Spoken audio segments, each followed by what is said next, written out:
Hello everyone.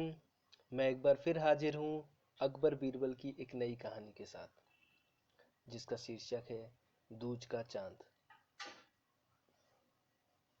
कहानी कुछ यूं है। एक बार बीरबल काबुल की यात्रा पर गया। वहाँ की संस्कृति को जानने की उत्सुकता में वह बातों बातों में वहाँ के बारे में लोगों से सवाल करने लगा। कुछ लोगों को बीरबल की बातें सुनकर ये शक हो गया कि वो किसी राज्य का भेदिया है। उन्होंने ये बात काबुल के शहंशाह के कानों तक पहुंचा दी।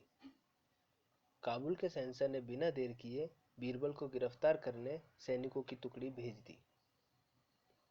बीरबल को गिरफ्तार करके काबुल के शहंशाह के सामने पेश किया गया। काबुल के शहंशाह ने बीरबल से पूछा, कौन हो तुम? हमारे राज्य में क्या कर रहे हो? बीरबल ने उत्तर दिया, हुजूर, मैं एक यात्री हूँ। भिन्न भिन्न देश का भ्रमण करना और वहाँ की संस्कृति के बारे में जानना मुझे शौक है। किस देश के निवासी हो तुम और कौन है तुम्हारा राजा? काबुल के शहंशाह ने पुनः प्रश्न किया। हुजूर, मैं हिंदुस्तान का निवासी हूँ और वहाँ के शहंशाह जलालुद्दीन अकबर हैं। बीरबल ने शालीनता से उत्तर दिया। ओहो, बादशाह अकबर और हमारे बारे में यदि एक शब्द में कुछ कहना पड़े तो क्या कहोगे?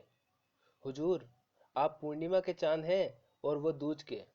बीरबल का यह त्वरित उत्तर सुनकर काबुल का शहंशाह बहुत खुश हुआ।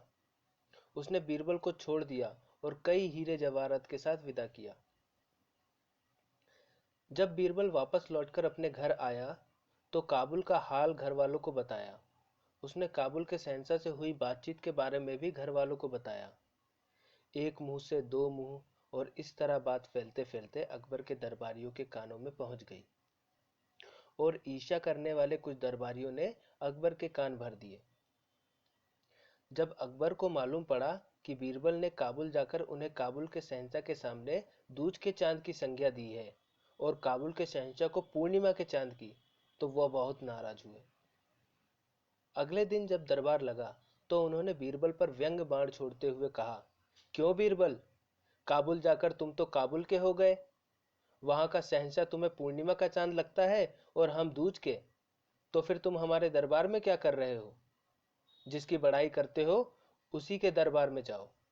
बीरबल समझ गया कि दरबारियों ने अकबर के कान भर दिए हैं। उसने तुरंत उत्तर दिया, हुजूर, पहले आप मेरी पूरी बात सुन लीजिए, फिर कोई निष्कर्ष निकालिए। पूर्णिमा का चांद आकार में चाहे कितना बड़ा हो, वो दिन प्रतिदिन घटता चला जाता है और अमावस्या के दिन पूरा अदृश्य हो जाता है।